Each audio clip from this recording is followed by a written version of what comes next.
What's up, guys? Welcome to a new episode of Founders Talk series when me, Dmitry Shvager, and my partner Kurt Heidolph talk about business, software, healthcare, and everything in between. And today I want to talk about how to be attractive for investors as a startup. And first of all, everything starts with the pitch deck. So Kurt, I know you've been on the both sides of investments, so you raise money for your customers and you've been looking for investments and researching the pitch decks. So what will be the specific structure of pitch deck to make it attractive for investors?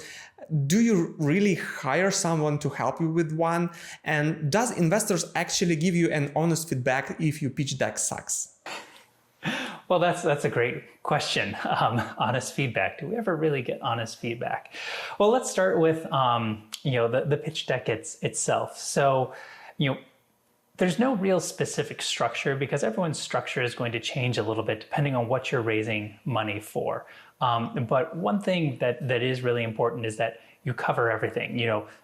Make sure that you cover your why. Why are you doing this? What is that you're creating and why are you doing it? Because it's important that investors understand why it is that they're then contributing to whatever project you're working on. So start with why. That's a great way to begin.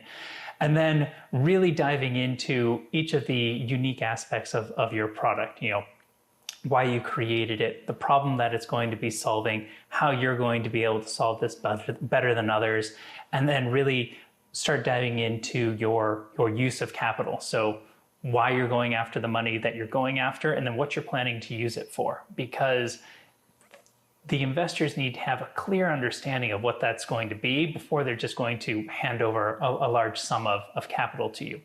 So that's really important. Something else that's really important is, when you're creating your first pitch deck or your 10th pitch deck or 100th pitch deck, there's a lot of pitch decks here. It's important that you as the founder stay really involved with it the whole time because you know the story from day one and what information is important to put in there for you. Now, you may be able to hire someone else to help you clean up your pitch deck, to write it, to rewrite it, to add that little bit of shine and sparkle to it, but they're not going to know the company like you know it. So make sure you're always involved with that process. And with that, make sure that it's always being updated. One of the things that I've seen more often than I'd like to admit is out-of-date pitch decks. Pitch decks fall out of date very quickly, assuming that your company is actually growing and changing. And it's important to show growth and change when you're going back to existing investors, or if you're going back to new investors that haven't invested yet. This is the third or fourth time that they've seen your pitch deck over the course of a couple of years, but haven't invested yet. You want them to see that there's been some sort of progress, even without their direct investment. So make sure you keep those things up to date, and especially too, just keeping them up to date if things haven't necessarily changed, just keep them up to date with what's going on in the current market and market space that you're operating in. I've seen decks even recently. I read through a deck that was sent over to me, and here we are in 2024, and it had numbers from 2019, 2020, and 2022. Well, those are really old numbers at this point. So there's no point in having that kind of information in your deck. It makes it look like that you haven't spent the time and care to really update this. And if you're asking for tens or hundreds of thousands of dollars, the expectation is that you're putting in the time to make that deck look like something that's really special and representative of your company and project. So that's an important thing to do there. And then as far as when you asked about getting help writing a deck, I think it's a great idea because we can all use PowerPoint, but some of us can use it better than others. And there are ways, the information may be the same between two different pitch decks, but how that information is presented is often very important. Especially like if you're a technology company, people want to see that you are well versed in using different types of technologies, even if it's just in a presentation. And then as far as your final question of feedback, well, that's a great question because a lot of times you're going to get no feedback. Just no one's going to say anything. Nothing good, nothing bad. It's just going to be silent. That happens a lot. A lot of investors and VCs, they're looking at a large number of decks that come across their plate every day. So you might not always get response, but when you do get a response, whether that's good or bad, really take the time to absorb that feedback that was given to you and find ways to integrate it into future versions of your deck, whether it's good advice or bad advice. If someone likes something, maybe see about doing a little bit more of it. If they didn't like something, if you're lucky enough to get that type of feedback, which is probably the rarest feedback to get of, hey, I didn't like this pitch deck and here's why. If you can get someone to actually give you that feedback, that would be great. And even if you have someone who turns down an investment or doesn't give you a response after let's say you sent them a pitch deck and you sent it to them again, you did a couple follow-ups and you haven't gotten any type of response, or maybe you just got a no. If you could ask them to give you any feedback, that would be beneficial because that'll help you in that next step of going to someone else to raise capital. Interesting. And one of the points you mentioned is to keep your pitch deck up to date. And yeah, obviously you shouldn't have numbers from previous years, but many people struggling to raise funds for months or sometimes really years. So what would be the rule of thumb to update your pitch deck every 6 months, every 12 months? Even if you don't have any specific years, there should be, operational costs that change from year to year based on inflation and in different situations. So would 6 months be enough, or it should be every quarter or whatever? Well, that really depends on the information that you have in your pitch deck. As a general rule, one that I've followed personally when creating pitch decks and maintaining them, is usually every 6 months is when I kind of do a read over just to make sure everything's still accurate. Because to your point, when you have operational costs within your pitch deck, those operational costs change. And I've had decks before where I've looked at it and it's like, okay, so you've got developers in for this cost, you've got costs of goods here, you've got all this information in there, but all these numbers seem too low. And then you dig into it further and you're like, okay, so this pitch deck is actually a couple years old. It hasn't kept up with markets. So that's why that's happened. And especially in the times that we're in right now, in this post-COVID era, rates are changing far faster than they have in the past. So it's important to really look at what it is that you're presenting in that deck to make sure that it's up to date with however current industry trends are moving. Yeah, makes sense. And important part of every pitch deck is the valuation. And I was watching a interview with Kevin O'Reilly, one of the sharks from the Shark Tank show. And there he mentioned that the biggest mistake he noticed among all the founders on the show is the wrong valuation of their company. So the quote from Kevin goes something like, "There is nothing you can do to change my life, but I can change your life for good." And this is actually reflects one of our previous conversations that VC can get you not only money, but infrastructure, the connections and knowledge and board members and vice versa. So by having the wrong valuation, you can lose a lot of investments, a lot of good opportunities.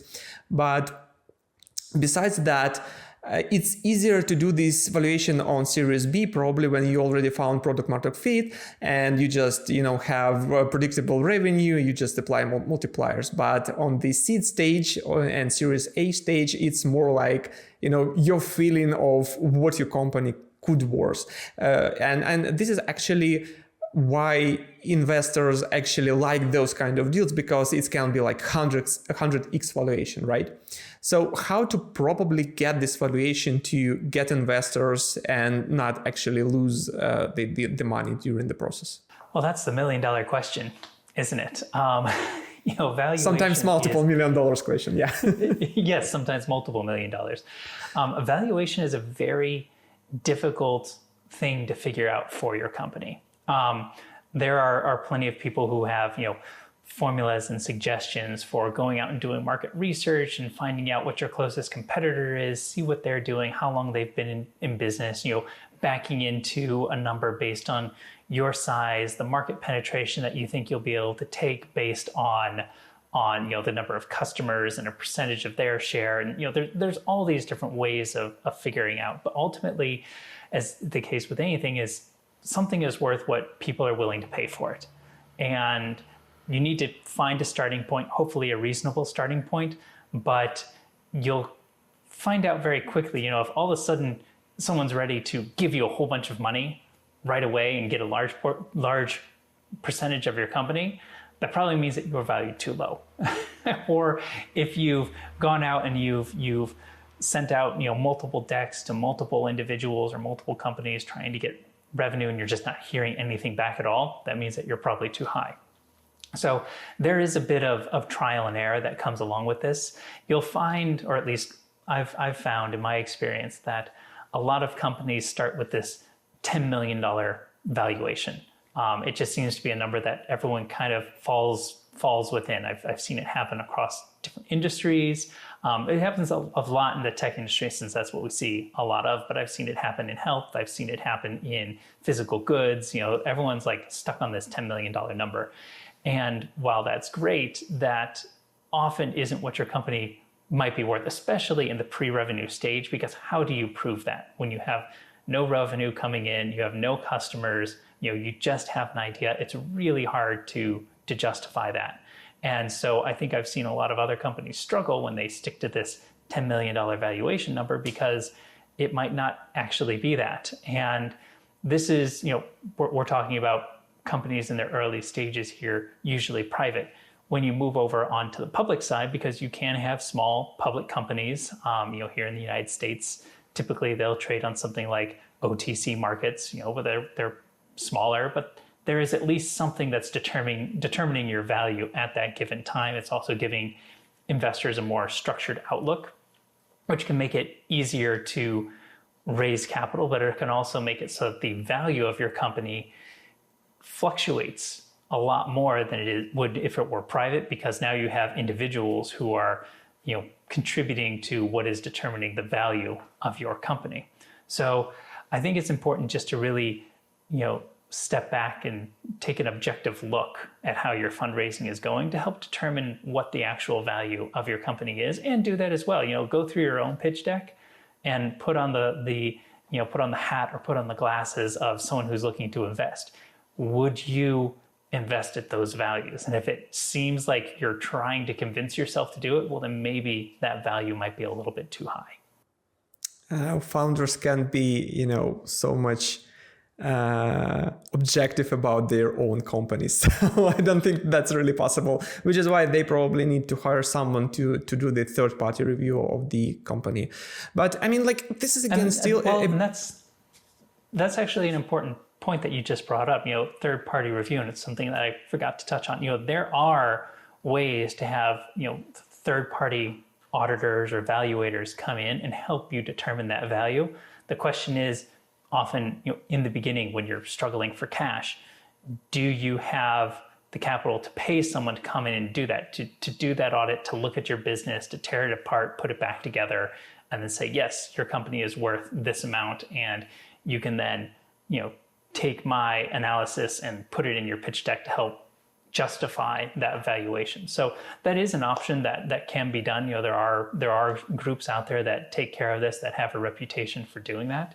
But it can be a big expense when you're just starting off. So, but that was a good point to bring up. So they also do the pre-value valuation of the company, because this is the biggest struggle.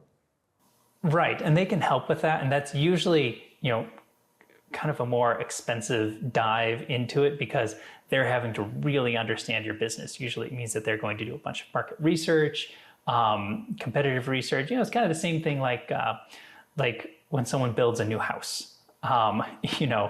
You don't know necessarily the value, or if you're planning to build a new house, let's put it that way, the house hasn't even been built yet. You don't know what it's going to be worth, but you can look at the plans. You can look at what's also available in the neighborhood. You can start to develop that picture. There are individuals out there, or there are organizations out there that specialize in that type of research, but it can just be a little bit more expensive, especially in your early startup phases. And can you give any rough numbers how much involving those companies would cost to a startup? 20,000, 50,000?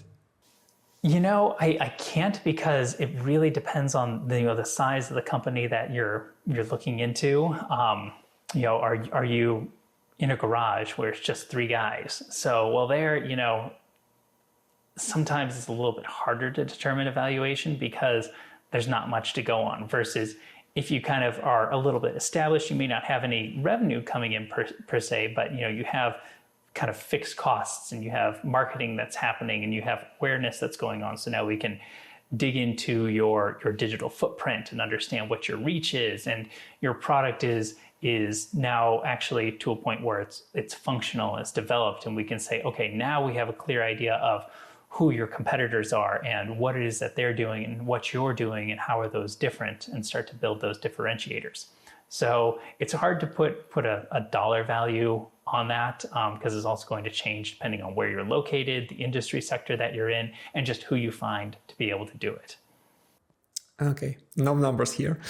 Yeah, no numbers on that one, because if I throw out one, everyone's gonna be like, well, why was that so low, or why was that so high?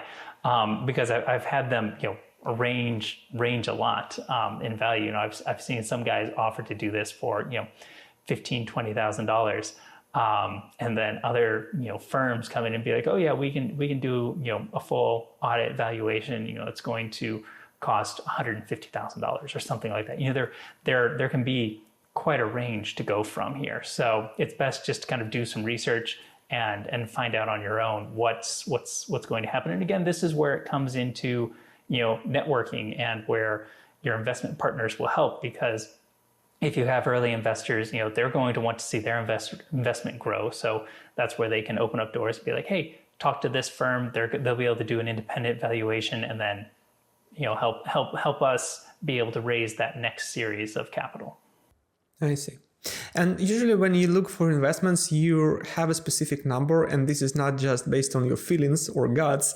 You need to justify how much money you need from investors. For example, if you're looking for a 5 million investments, you need to give the example, or not even example, a spreadsheet how much you plan to spend those money. So the first question would be how to properly calculate this amount and what it would make sense. For example, some companies ask for investments to be sustainable for the next 2 or 3 years. Some of them looking for just, make another year and then go to another fundraising. So what would be the optimal amount there? And what is the best amount to put there? For example, you can say, I'm looking for 5 million for 20% of the company, or I'm looking for 10 million in exchange for 40% of the company. So yeah, you give more equity, but you get more cash to spend, for example, not 50,000 a month on marketing, but 100,000 a month on marketing to get more data and more early customers. Well, that's a deeply loaded question here, because it comes back to, you've got a couple things going on now. One, you've got the value of the company. So again, determining the value of the company. And then you also have, your forecasting of what it is that you're going to be doing. So this is where I think it's really important to have a finance professional involved, especially in the early stages, because there are there's a lot of financial modeling that goes on here when you're talking about determining your income stream, determining your cost of goods, determining your basic operational costs. Then you've got in tech, you've got your development costs. Then you have your marketing costs. All these things. This is where a trained finance professional can really come in and help you with that, because they know kind of what are standard ratios. What percent of your gross revenue should you be spending on marketing, and then they can build out that model for the next 3 to 5 years to help you say, okay, so here's what we think we're going to do. And we've got a pretty good idea, and you can set these models up so that you can adjust your variables. Especially in the early days, you might think that you're going to get 1,000 customers a month over month. So 1,000 the first month, 2,000 the next month, and then 3,000. Just building and building. But those variables need to be built in so that you can adjust those, and you can kind of start to figure out what's your high, what's your low, and what's your median. And from that's the information that you'll be able to then say, okay, with this, we can start to determine what we think our valuation is going to be, what we're going to use this investment for. That use of proceeds is really important, where you can say, hey, we're taking $1 million and it's going to go towards development, it's going to go to marketing, and this much is going to go to general operations. That would be other salaries for the finance, the executive team, anyone else involved that might not necessarily have its own bucket. So investors really like seeing that, and seeing that the numbers are reasonable. Obviously they know that you can't survive with no salary, but they also know that you don't need like this massive salary. You kind of have to find that sweet spot that they're looking for, especially when you're in the pre-revenue phase and startup phase. So a good finance professional is going to help you do that. That's going to get your use of proceeds. That's going to help drive towards your valuation. And then that'll help you determine how much you should ask for, because it's important to get enough that you can operate for a decent period of time, but you don't want to be giving away too much of the company today when the value of it could be changing tomorrow. So if you're giving away 20% of the company for $1 million, well, in a year's time, you may be giving away 10% for that $1 million. Your valuation has gone up because you've built a product, you've started bringing in customers. But if you're like, hey, we just need all this money now, and you bring in, $5 million at the beginning, even though you don't need it, and it's just sitting there, well, you've given up a large chunk of your company to have capital just sitting there, not really doing anything. So you're really looking for this fine balance of bringing in money, growing the company, and then bringing in more without bringing it in too fast or too slow, because we don't want to run into that lurch of start and stop that I've talked about before. And you don't want to just have it sitting there doing nothing except, weighing down your company and making it more difficult to raise money in the future, because you've already given up a large chunk of the company and now you're having to give up more. And, things are kind of looking bleak on all sides. So again, a finance professional is going to help you with that. Yeah. So I believe it also can be a red flag for investor if you give away a big chunk of a company in exchange for cash, because it might seem like you're not looking for exit or success of the company, you're just looking to get more money and live a good life while you're doing something, right? Right. There is that. There's the optics of all this. What does it look like when you don't care how much of the company you're giving away, just as long as you're bringing in money? Now, if you're doing that and, you as the founder aren't taking a salary and anything else, well, then it looks even more strange. It's like, is this guy just crazy? But,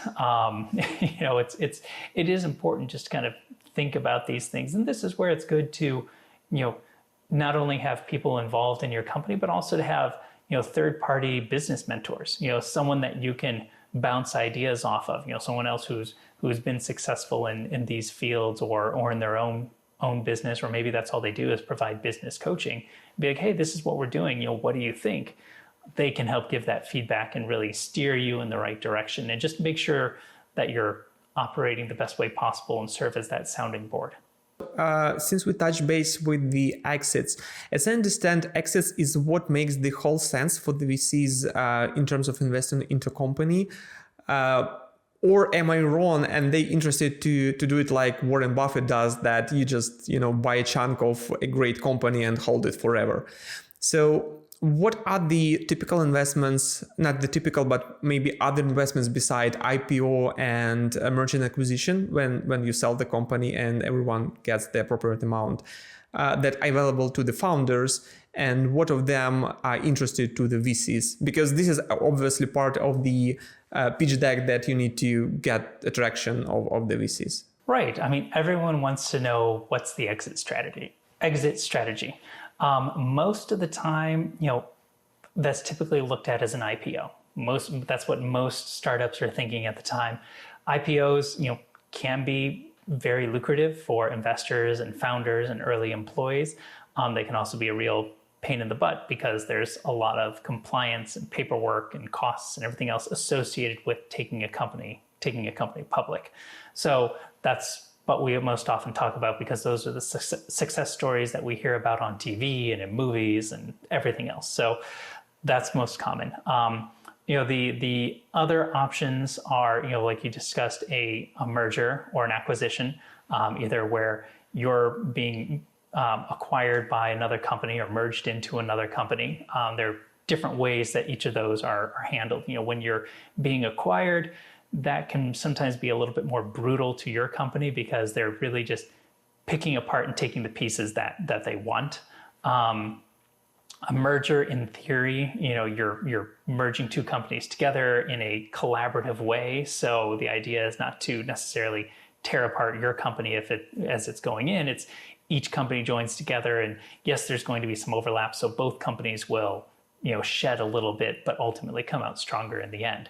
I've seen a lot of times where companies say that they're doing a merger, but they're really doing an acquisition, and they're just doing it to, say a nice thing, but, they end up merging with another company, or they merge with your company, and then they just tear it apart and keep whatever it was that they want, and everything goes away. And they may as well have just called it an acquisition at that point. So you've got those are pretty standard.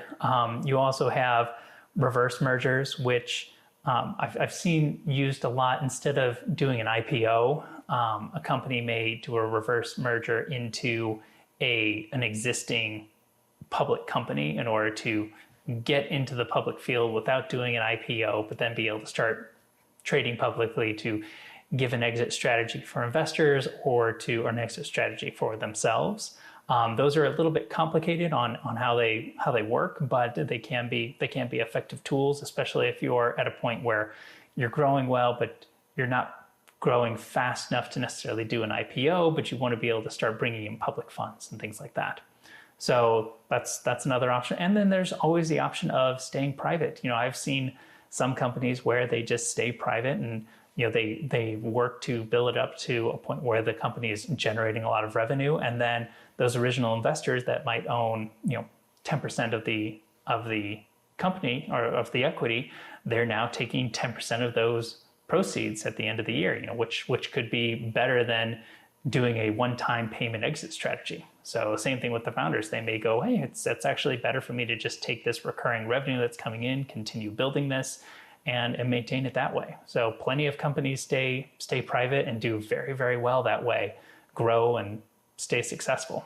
I don't remember the statistics I saw, but I believe very few companies actually do it to the IPO. I believe less than 1% or something like that, but I will double check. So is this still the best exit strategy to attract investors? And again, we're talking in terms of having a pitch deck that will catch an eye of an investor. So what should be their IPO, M&A, or just, not having exit strategy is probably a failure at this point. So what would be the single best solution to get the investors' attractment? Yeah, well, I don't know if there is a single best, because it all is going to depend on the investor themselves. Some are looking to just get in, get out quickly. Those guys like the IPO or like the M&A strategy because there's a very clear exit. They're going to put their money in, they're going to get their money out, plus whatever gain or rate they're looking to get, and then move on to the next project. But there are those investors who are more long-term investors, who buy and want to stay in because they're looking for something to just generate that revenue, or they really believe in the product or the cause or the why behind it. And so they're looking to see that grow. So I think it's important, in your decks and other materials to talk about the different options, because ultimately, especially in the early stages when you're in your pre-seed funding and pre-revenue funding, your first few investors may come in and be like, hey, so this is the direction we want to go. We've looked through your materials. We see, these are your thoughts on the different exit strategies, and this is the direction that we'd like to go. And you can be like, okay, that's then the direction that we'll steer. When you're looking for money, you're usually going to adapt to whoever's actually giving it to you. But that's probably then going to come with them, getting a position on the board so they can help make sure the company stays true to that initial plan. Or that may change over time, as the company grows. If it's growing exponentially, it may be one of those things that like, hey, going public makes sense now. Originally we just wanted to get in and stay in, but it makes sense to go public, or vice versa. let's change directions there. And then they run it through the proper channels within the company and with the other investors to make sure they can do that. And that's the direction they go. But I think it's a good idea to offer options, especially in your early stages until you've really decided, because that presents more ideas to investors and it lets them know that you're thinking about these other avenues. We don't always have the right answers at a given moment in time. So it's a good idea to stay open to do ideas and then, be able to work with others. And when it comes to the actual deals, does it happen in real life like we see on the famous Shark Tank show when they say, okay, so if you want 2 million for 20% of your company, it's too much. So for 20%, I will give you 1 million, or if you want 2 million, you need to give me 40%. So basically this is where they try to lower the company valuation. Does it actually happen in the real life? Well, that depends on where you are in your investments. Yes, that does happen a little bit in real life. I've not seen it happen exactly that way. Usually it's the negotiation of, purchasing equity or purchasing debt that converts to equity later, and then usually some type of warrant within there, because oftentimes once you've started raising money, it can be difficult to change that valuation. So if you started raising money at a $10 million valuation and then someone comes in and negotiates to raise money at a $5 million valuation. Let's say they cut it in half. Well, that's something, depending on how previous investors are integrated with your company, that can make things a little bit difficult, because they're going to be like, hey, we invested at, this rate. Why is this guy getting this rate? How do we match that? Can they get matched? Is that not able to be done? Is it one of those things where they're like, fine, do it, because otherwise the whole thing goes belly up and disappears? Everything comes down to negotiation when you're doing that. It gets a little bit more difficult when you are public, because now you have, an independent body that's determining your valuation. So having someone come in and raise money below whatever the market value is can be detrimental, because if you raise money lower than market value, that can bring down your overall value. Even though you've got this influx of cash, it can just bring down the value. Or maybe it's not allowed for one reason or another, or maybe they're trying to find some fancy way of doing things where they're buying equity but getting warrants at the same time, which allow them to exercise those warrants at a time when the company may be worth more and those warrants are still at a lower valuation. So there's no one right or wrong way to do it. And especially with negotiations, I would say there's a lot more negotiation during the early phases than there is in the later phases, but that doesn't mean it doesn't happen. Okay, guys, good luck with your fundraising. Please let us know in the comments below if the information was useful to you, and please support the channel with like and subscription. See you.